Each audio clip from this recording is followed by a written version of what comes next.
Good morning everyone. Ram Ram सभी लोगों को। क्या हाल है भाई सबके? जल्दी से गुड मॉर्निंग लिख दीजिए कमेंट सेक्शन में। एंड आपको पता है 3 वीडियोस ऑलरेडी हो चुके हैं। आज आपको एक से ज़्यादा वीडियो मिलेंगे चैनल पे ही, इसी चैनल पे। तो वेलकम टू इजी एग्जाम 2.0। और परसेंटेज के ही कुछ हम लोग और भी क्वेश्चन देखने वाले हैं, क्योंकि परसेंटेज एक ऐसा टॉपिक है जो आपको पूरे थ्रू आउट द अर्थमेटिक और कई जगह पर एडवांस में भी बहुत काम आने वाला है ना। तो उसके क्वेश्चंस तो देखने बनते हैं, जितने भी प्रकार के हो पाएंगे, जितने भी टाइप्स होते हैं वो सारे आपको करवाए जाएंगे यहाँ पर। It is my promise. ठीक है, तो let's get started with the video और डायरेक्टली हम चलते हैं क्वेश्चंस पर। ज़्यादा टाइम मैं आपका लूँगा नहीं। Okay, so let's get started. तो ये हम लोग 13 क्वेश्चंस कर चुके थे। ये है आपका 14th question of this class. चलते हैं। In election between two candidates 20% voters did not cast their vote. एक चुनाव था जिसमें 2 उम्मीदवार खड़े हुए थे, जिसमें से 20% लोगों ने वोट जो है वो नहीं किया। कितने? 20% लोगों ने वोट अपना नहीं दिया है। अच्छा, चलिए और भी बात कर लेते हैं। क्या लिखा हुआ है? 12.5% votes declared invalid if winner candidate got 71.3/7% of total valid votes। यानी कि अगर जीतने वाले को 71.3/7% वोट मिले हो और उसने 270 मतों से, यानी कि 270 वोट से उसने उस इलेक्शन को जीत लिया हो, तो टोटल रजिस्टर्ड वोट्स आपको बताने हैं। तो बहुत सिंपल सा क्वेश्चन है। अगर आपको आता नहीं होगा परसेंटेज से रेशियो निकालना तो आपको टफ लगेगा, अगर आपको आता होगा तो आपको बहुत इजी लगने वाला है। This is my promise. सबके आप लोग को रेशियो निकालने हैं। सबसे पहले 20 को छोड़ दीजिए, क्योंकि हम 100 मान ही लेंगे। इसका होता है रेशियो 1/8। ठीक है, इसको मैंने बताया हुआ है आपको, है ना। 5/7 होता है इसका रेशियो। कैसे निकालते हैं भाई? 14 से ही 2/7 को 5 से जब आप मल्टीप्लाई करोगे तो 71 होल 3/7 आएगा। और 1/7 में जब 5 को मल्टीप्लाई करोगे तो वो आ जाएगा। जैसे मैंने क्या बताया, 14 होल 2/7 को जब आप 5 से मल्टीप्लाई करोगे तो आपके पास आ जाएगा 71 होल 3/7 परसेंटेज। और इसके रेशियो कितने होते हैं? 1/7। तो इसमें आप जब मल्टीप्लाई कर दोगे तो इसका रेशियो कितना आ जाएगा? 5/7। क्लियर है? अब यही टोटली जो है वो बात है। 100 लोग मान लीजिए रजिस्टर्ड थे, जिसमें से 20% ने वोट नहीं दिया। अब मैं 100 का 20 निकाला तो नहीं बताऊंगा। दैट मीन्स 80 पीपल ने वोट दिए। ये वोट्स कास्ट हुए, कास्टेड वोट्स। ठीक है, तो ये वोट्स जो थे वो कास्ट हो गए। अब 12.5%, इसका 12.5% निकालना बहुत आसान है, क्योंकि 1/8 यानी कि 10 जो थे वो इनवैलिड हो गए। यानी कि वैलिड कितने बचे बेटा? वैलिड बचे 70। समझ में आ गया होगा? 70 वैलिड बचे। अब if winner candidate got 71 whole 3/7, यानी कि 5/7, 5/7 ऑफ दी वैलिड वोट्स, यानी कि जितने भी वैलिड वोट्स थे, वैध मत थे। वैध मत कितने थे? 70। अकॉर्डिंग टू 70 थे। इसका 5/7 मिला है जीतने वाले को। दैट मीन्स ये मिला है 50 वोट्स। तो विनर कैंडिडेट को कितने मिल गए? 50 मिल गए विनर को। क्लियर है? अब क्या पूछ रहा है? अगर उसने 270 मतों से विजय हासिल की। अच्छा, 10 तो इनवैलिड थे, 50 अगर विनर को मिले तो हारने वाले को कितने मिले होंगे? 20। अकॉर्डिंग टू अस कितना डिफरेंस आ गया? 30 ratio. And according to the question कितना डिफरेंस होना चाहिए था वोट्स में? 270 का होना चाहिए था। तो 1 की वैल्यू यहाँ से आ जाएगी 9। अगर टोटल रजिस्टर्ड की वैल्यू पूछी गई है तो कितना आ जाएगा बेटा? 900 वोट। Is it clear? अगर क्लियर हो तो आप लोग आंसर जरूर कमेंट बॉक्स में लिख दीजिएगा। ओके, तो ये आप लोगों के लिए क्वेश्चन था जो बहुत ही आसानी से मैंने सॉल्व करके दिखाया कि इस प्रकार से आप लोग इन क्वेश्चंस को सॉल्व कर सकते हैं। ठीक है, चलते हैं हम लोग अपने अगले क्वेश्चन की तरफ।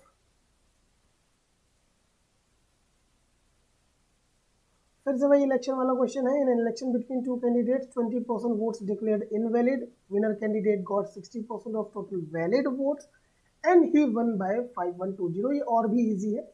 100 वोट्स थे, जिसमें से 20 इनवैलिड हो गए,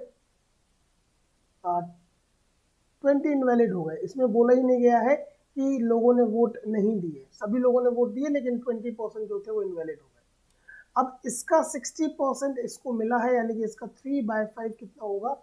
48। 16 3 48। इसका 3/5 निकाला। क्यों? क्योंकि 60% होता है 3/5, है ना। अगर इसको 48 मिल गया तो इसको कितना मिला होगा बच्चा? 32 और ये कितना डिफरेंस आ रहा है हमारे हिसाब से 16 रेशियो का, हमारे हिसाब से आ रहा है 16 रेशियो का डिफरेंस। क्वेश्चन के हिसाब से कितना दिया गया था बेटा 5120, ठीक है। अब पूछा क्या गया find the number of invalid votes, invalid votes का रेशियो कितना था 20, तो ये 20 रेशियो। अब आपको 16 का यहाँ पर डिवाइड करने की जरूरत नहीं है।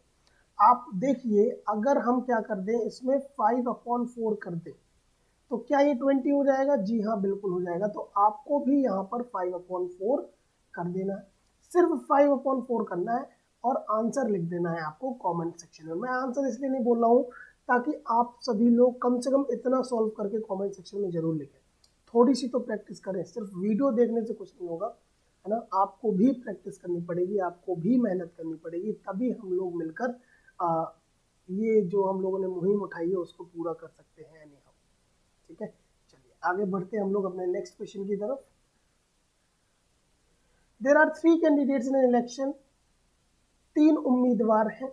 ए gets 50% more votes than that of B, यानी कि ए को बी से 50% यानी 50% ज्यादा वोट मिलता है, और ए सी को 18,000 वोटों से हरा देता है। अगर बी को सी से 5% ज्यादा वोट मिले तो आपको बताना है कि टोटल नंबर ऑफ वोटर्स कितने थे अगर 90% वोटर्स ने ही अपना वोट जो है वो कास्ट किया था। ठीक है, तो ये बहुत आपको लग रहा होगा घुमा के पूछ लिया क्वेश्चन, बट इसमें कोई घुमाया नहीं है, सीधा सीधा सा क्वेश्चन है, बहुत सिंपल सा। तो वो हम लोग देख लेंगे किस प्रकार से ये क्वेश्चन सॉल्व होंगे। बढ़ते हैं। ओके, सो ठीक है, ये भी ठीक है और ये भी ठीक है। चलिए देखते हैं, सिंपल सी बात है। ए को बी से 50% ज्यादा वोट मिले तो हम लोगों ने लिख दिया directly A is equal to 3/2 of B. 50% ज्यादा यानी कि 150% हो गया बी का, 150% के रेशियो क्या हो जाएंगे 3/2। सिंपल है, रेशियो और परसेंटेज आपके दिमाग में चलते रहना चाहिए। रेशियो परसेंटेज जो है वो नहीं मिस होना चाहिए, वो सबसे मेन चीज है। नेक्स्ट स्टेटमेंट क्या बोल रहा था, A defeats C by 18,000 votes, यानी कि C से 18,000 ज्यादा वोट्स मिले। अच्छा, B gets 5% की जगह 50% कर लीजिए, आई थिंक 5% आंसर नहीं आएगा तो 50% कर लीजिए। तो B gets 50% more votes than that of C, यानी कि B की वैल्यू कितनी आ जाएगी 3/2 ऑफ C। क्लियर। अब B की वैल्यू 3/2 ऑफ C है, जिसकी वैल्यू आप यहाँ पुट करोगे तो A की वैल्यू कितनी आ जाएगी 9/4 ऑफ C। क्लियर।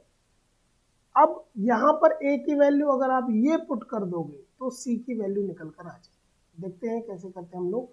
पहले हमने B की वैल्यू यहाँ पर पुट करी और फिर हमने A की वैल्यू जो आई थी 9/4 C वो यहाँ पर पुट कर दी। बहुत सिंपल सा किया। आगे देखते हैं क्या आता है। ये 9/4 C जो आया है ये इक्वल दिया गया है C प्लस 18,000। क्लियर है, एक लाइन यहाँ से खिंचा देता हूँ ताकि यहाँ पर आंसर लिखा जा सके। तो यहाँ से 4 यहाँ जाएगा तो ये हो जाएगा 4, ये बचेगा 5C is equal to 18 into 4 into 1000 अलग ही कर लीजिए तो बेटर रहेगा। C की वैल्यू कितनी आ गई यहाँ से 7200 एंड 72 1872 इंटू 2 और बचा आपके पास। ठीक है, तो ये सॉल्व कर लीजिएगा। मैंने कैसे किया है 5 को इसमें डिवाइड कर दिया 200, पहले 100 का मल्टीप्लाई किया फिर 2 का मल्टीप्लाई कर दिया। C की वैल्यू आ गई 14,400 C को मिले हैं 14,400, A को कितने मिले होंगे 18,000 ज़्यादा, 18,000 ज़्यादा मतलब कि 32,400। बिल्कुल सही जगह है, बिल्कुल सही चीज़ है। और B को कितने मिले होंगे, B को मिले होंगे यहाँ से 10800। तो इसका 3 गुना जब आप करेंगे, इसका 2 गुना और कर दीजिए। ठीक है, इसका 2 गुना और कर दीजिए इंटू 2 मतलब कि कर दीजिए तो B की वैल्यू आ जाएगी यहाँ से 21600 वोट्स। क्लियर। C से 50% ज़्यादा B को मिल गए, B से 50% ज़्यादा A को मिल गए। आप डायरेक्टली रेशियो भी बना सकते थे और रेशियो से भी इसको सॉल्व कर सकते थे। क्लियर। अब पूछा जा रहा है कि टोटल कुल मतदाताओं की संख्या ज्ञात करें। तो अगर आप रेशियो से करेंगे तो बहुत सिंपल हो जाएगा। मैंने ये इसलिए बताया ताकि आप लोगों को अंतर पता चल जाए। अगर हम पहले ही कर लेते तो देखिए कितना आसान हो गई। एक सेकंड मुझे थोड़ी सी जगह दे दीजिए, बस यहाँ पर मैं थोड़ी जगह लेता हूँ।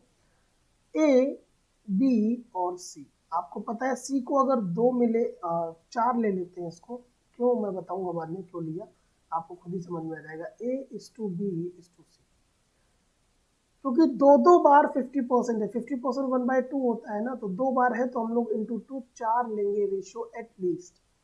इसका 50% ज्यादा करेंगे तो ये 6 हो जाएगा, इसका 50% ज्यादा करेंगे तो ये 9 हो जाएगा। क्लियर है ना। अब इन दोनों के बीच में रेशियो का अंतर था 18,000 वोट्स, 5 रेशियो का आ गया 18,000। वही यहाँ पर भी आया था अगर आप गौर से देखेंगे तो, ठीक है। और आपसे पूछा क्या गया है, 9 6 15 4 19, यानी कि 19 रेशियो की वैल्यू पूछी गई है। तो 5 रेशियो की वैल्यू अगर इतनी है तो 19 रेशियो की वैल्यू कितनी हो जाएगी, 18,000 अपॉन 5 इंटू 19। अब ये क्या आ गया, ये 90% आ गए हैं, क्योंकि टोटल वोट्स इन लोगों को ये इतने मिले थे। मैंने दोनों प्रकार से करना बता दिया। ये आ गए टोटल वोट्स, यानी कि जितने डले थे 90%। अगर कुल मतदाताओं की सूची पूछी जाए तो अगर ये 90% है तो 10/9 क्या हो जाएगा इसका, 100%। ठीक है, 10/9 इसका 100% हो जाएगा। इसकी वैल्यू जल्दी से बता दीजिए कमेंट सेक्शन में और वही आपका आंसर हो जाएगा। क्लियर है। बढ़ते हैं अपने अगले क्वेश्चन की तरफ। चलिए, अब हम लोग पहुंच चुके हैं, ये सारे क्वेश्चंस हो गए आपके, यानी कि वोटिंग्स वाले जितने भी थे। अगर आपको कोई एक्स्ट्रा क्वेश्चन कहीं से भी मिलता है तो आप टेलीग्राम ग्रुप पर पूछ सकते हैं। ठीक है, चलिए। The ratio of expenditure and saving of a person is 4:5, यानी कि हम डायरेक्टली लिखते जाते हैं एक्सपेंडिचर और सेविंग के रेशियो कितने हैं भैया, 4:5, यानी कि कमाता कितना होगा इन रेशियो के हिसाब से 9। He spent his income in food, clothes and education in the ratio 3:2, यानी कि जो उसके फूड है, क्लोथ है, एजुकेशन है, वो किस रेशियो में करता है, 3:2:3। अब हम लोग ज़्यादा टाइम वेस्ट नहीं करेंगे। कुल मिला के बात बताइए, मुझे एक बात बताइए, ये क्या कर रहा है, तीनों में खर्च ही तो कर रहा है। और ये क्या है बेटा, ये भी तो खर्च ही है। तो अगर आप देखें तो 3 3 6 2 8 खर्च कर रहा है, लेकिन हमें क्वेश्चन में कितने रेशियो दिए गए, 4:5। कोई दिक्कत नहीं है, रेशियो में आप कुछ भी मल्टीप्लाई कर दीजिए, कुछ भी डिवाइड कर दीजिए, लेकिन रेशियो में ऐड नहीं कर सकते हो आप अपने मन से, ठीक है, क्योंकि रेशियो होता है फ्रैक्शन, और फ्रैक्शन में कुछ ऐड करने से चीज़ें बदल सकती हैं। न्यूमरेटर और डिनोमिनेटर में आप कुछ भी डिवाइड मल्टीप्लाई सेम कर दोगे, कोई दिक्कत नहीं है, लेकिन आप ऐड और सब्ट्रैक्ट नहीं कर सकते। तो यहाँ पर हमने इसको 8 बनाने के लिए 2 से मल्टीप्लाई कर दिया पूरे को, तो ये कितना आ गया बेटा, 8:10। अब सही है, आगे पढ़ते हैं। He deposits his salary in the bank and post office in the ratio 12:3, यानी कि उसने अपनी सैलरी जो बैंक में थी और पोस्ट ऑफिस में थी वो किस रेशियो में जमा करी, डिपॉजिट सैलरी 12:13 के रेशियो में उसने डिपॉजिट करी। If his expenditure increased by 20%, 40% and 50% respectively, then by how much percentage his income should be increased so that he only reduces his income by 5%। कह रहा है अगर उसका एक्सपेंडिचर 20, 40 और 50% से बढ़ जाता है कौन सा, फूड, क्लोथ और एजुकेशन में, ठीक है, तो by how much percent his income should be increased, उसकी इनकम कितने प्रतिशत से बढ़नी चाहिए, ताकि उसकी सेविंग्स कर लीजिएगा। यहाँ पर कुछ एरर्स है, वो अगली बार से आपको नहीं मिलेंगे, नेक्स्ट वीडियो से। And he deposits his savings लिख लीजिएगा यहाँ पर। अब भैया जो बचेगा वही तो डालेगा, सैलरी डाल देगा तो खर्च क्या करेगा, है ना। चलिए, तो ये आप बोल रहा है कि जो सेविंग्स है वो 5% से ही रिड्यूस हो केवल, तो उसकी इनकम कितनी बढ़नी चाहिए। चलिए देख लेते हैं। सबसे पहले तो 20% 1/5, 40% 2/5, 50% 1/2, यानी कि 5 2 10 तो एटलीस्ट होना ही चाहिए, है ना। तो हम लोग 10 से मल्टीप्लाई कर देंगे सीधे सीधे, कोई दिक्कत वाली बात नहीं है। 10 से यहाँ कर दिया, 10 से यहाँ कर दिया, वही एक्सपेंडिचर आ गया 80 और ये आ गया 100 सेविंग्स। क्लियर? बाकी चीजें बाद में देख लेंगे, इसको सेपरेट कर देते हैं ताकि एक दूसरे से मिक्स ना हो। अब जो भी करेंगे हम दूसरे पेन से करेंगे। देखते रहिएगा कैसे एग्जामिनेशन में आपको मन में भी कर सकते हैं आप लोग। 30 20 30 ये रेशियो है सारे। ओके, नाउ 20% इंक्रीज कर दीजिए इसको। 20% 1/5 36 हो गया ये कितना हो गया। और आपको बेसिकली इसकी जरूरत भी नहीं है, अगर मैं ये हटाना चाहूँ तो हटा सकता हूँ। क्यों, बताता हूँ अभी। क्योंकि भैया टोटल की ही बात हो रही है, अलग अलग तो कुछ पूछा गया नहीं है, तो इससे हमें लेना देना है ये नहीं। हम सीधे यहाँ पर बढ़ा देंगे उसका। अच्छा अच्छा अच्छा अच्छा अच्छा 20 40 50 ये करना पड़ेगा बेटा, हम लोगों को करना ही पड़ेगा।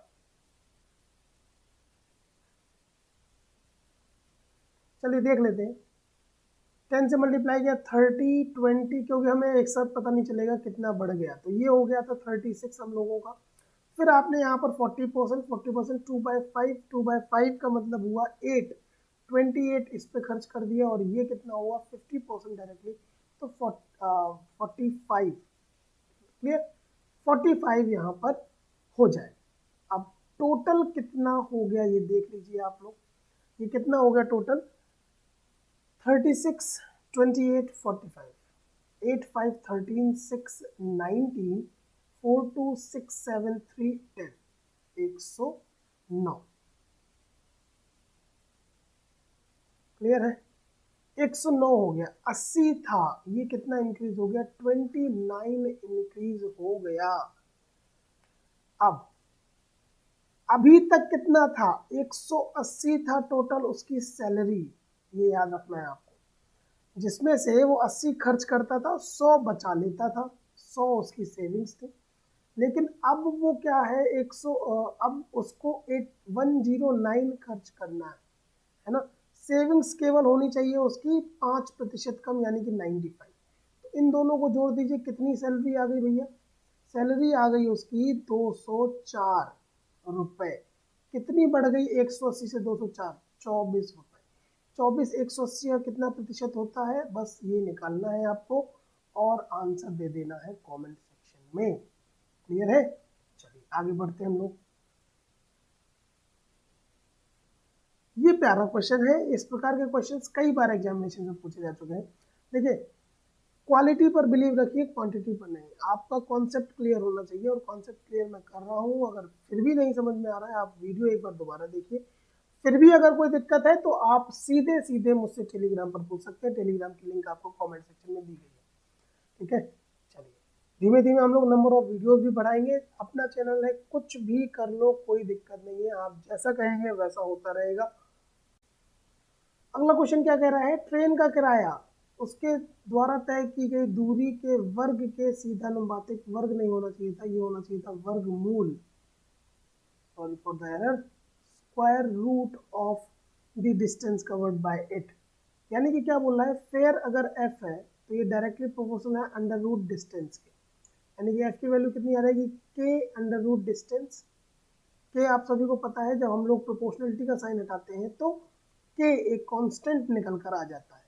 ठीक है, नाउ अगर फेयर 144 सॉरी अगर फेयर जो है वो 36 रुपए है, 36 रुपीज है, तो आपकी डिस्टेंस कितनी है 144। यानी कि के की वैल्यू कितनी आ गई यहाँ से 3। सभी को पता है 3 कैसे आ गई, इसका अंडर रूट होता है 12, और ये 12 से डिवाइड करेगा 36 को, तो 3 वैल्यू आ जाएगी। अब क्या बोल रहा है, किराए में 25% की वृद्धि हो गई है। किराए में 25% की वृद्धि हो गई है, तो वह कितने प्रतिशत अधिक दूरी तय करेगा? बहुत सिंपल सी बात बोली गई है यहाँ पर कि अगर बढ़ोतरी हो गई है, यानी कि ये हो गया 45 और ये आ गया आपका के, और ये आ गई आपकी डिस्टेंस। के की वैल्यू कितनी थी बेटा? के की वैल्यू थी 3, डिस्टेंस की अंडर रूट, तो अंडर रूट डी की वैल्यू कितनी आ गई 15, डी की वैल्यू कितनी आ गई 225। कितना ज़्यादा बढ़ गया? ये बढ़ गया भैया 81 किलोमीटर ज़्यादा डिस्टेंस कवर कर ली। पहले कर रहा था 144, और इसी के आपको परसेंटेज निकालना है। परसेंटेज निकाल कर आप लोग जल्दी से आंसर दे दीजिए कमेंट सेक्शन में। अगर अच्छा लगा हो क्वेश्चन तो इसको वीडियो को लाइक जरूर कर दीजिएगा, शेयर कर दीजिए सभी लोगों में। Income of a man is 19,999 rupees. कभी ऐसा फिगर आपने देखा नहीं होगा। एक्चुअली क्या है इस क्वेश्चन में, आप देखिए 10%, 9.9%, 56 होल 12 by 23% एंड परसेंट में ही सारी चीजें दी गई। सबसे पहले हम लोग परसेंटेज का हिसाब किताब करते हैं, रुपयों का हम लोग बदला बाद में लेंगे, ठीक है। जो एग्जामिनर ने आपको क्वेश्चन दिया है तो बदले से हम लोग उसको पूरा करेंगे। हिज ब्रदर्स इनकम, एक इंसान है, हमने उसको इंसान मान लिया, मैन मान लिया, उसकी हमने इनकम मान ली है, और कुछ भी मान लेते हैं, 10 मान लेते हैं, 100 मान लेते हैं, 100। उसका ब्रदर, उसकी ब्रदर जो है उसकी इनकम जो है 10% मोर है, यानी 110 हो गई। सिस्टर्स की इनकम जो है 9.9% लेस है, यानी कि सिस्टर की इनकम कितनी हो गई बेटा, यहाँ से फिर से 100 हो गई।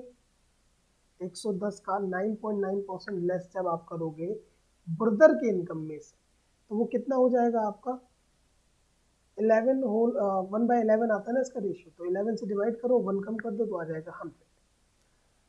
If her wife's income, wife की इनकम कितनी है ये भी देख लीजिए आप लोग, 26 प्लस 12/23%। इसको सॉल्व करके पहले तो इसके रेशियो लिख दो आप लोग,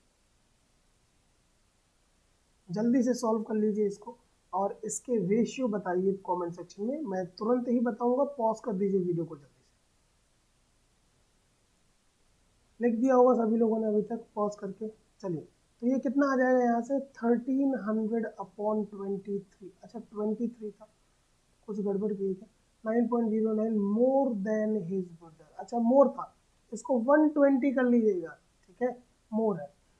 अब क्या बोल रहा है, इन दोनों के सम कितना आ गया 230 से इतना क्या है कम है, यानी कि 230 से इतना कम है 1300/23, और जब आप 100 से डिवाइड कर देंगे तो 13/23 आ जाएगा, ठीक है। कितना आ गया बेटा 100 आ गया वापस, यानी कि जितनी उस इंसान की सैलरी है उतनी ही उसकी वाइफ की सैलरी है। हंसी खुशी रहते होंगे, लड़ाई झगड़ा होता नहीं होगा, सेम टू सेम सैलरी है। इसका कोई यूज नहीं था, सिर्फ आपको आंसर लिखने में इसका यूज था, 19,999 रुपीज। आई होप आपको ये क्वेश्चन भी समझ में आ गया होगा, ठीक। चलिए आगे बढ़ते हम लोग नेक्स्ट क्वेश्चन की तरफ। अच्छा सेल्समैन वाले क्वेश्चन आ गए हैं, ये भी इंपॉर्टेंट होते हैं और बहुत आसानी से हो जाते हैं। क्या बोल रहा है, एक सेल्समैन है, उसको 1200 रुपए मंथली मिलता है, चलिए मान लिया, on sale of extra 10,000 rupees, और जब भी वो 10,000 रुपए की एक्स्ट्रा सेल करता है, जितनी उसको सेल अलॉट हुई है वो उसके 1200 तो मिल ही गए मंथली, अगर वो एक्स्ट्रा 10,000 रुपीज करता है और हर 10,000 रुपए पर उसको टोटल सेल का 10% कमीशन मिल जाता है। अगर वो उस महीने 7600 रुपए कमाता है तो उसका आपको टोटल सेल बताना है, उस महीने में उसने टोटल सेल कितना किया, ठीक है।